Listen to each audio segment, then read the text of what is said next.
满城风雨乱纷纷，半为苍生半为淫。莫道淫谋非佛事，护持眷属亦归真。办公室裁员风声不断，我想努力赚钱，又想布施帮人，心里矛盾到迷茫，不知道怎样平衡才算对得起自己。裁员的风声像窗外的风雨，让人心里发慌。我们常以为修行在深山古寺，赚钱只是为了糊口，甚至觉得谈钱俗气。但画中这位先生手按算盘，心却像那盏油灯一样安稳。他明白，这算盘波动的不只是银两，更是对家人的责任与承诺。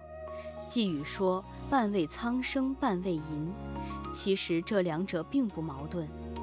在这个动荡的时刻，你能稳住自己，让家人有饭吃有衣穿，不再担惊受怕，这本身就是最真实的无畏施。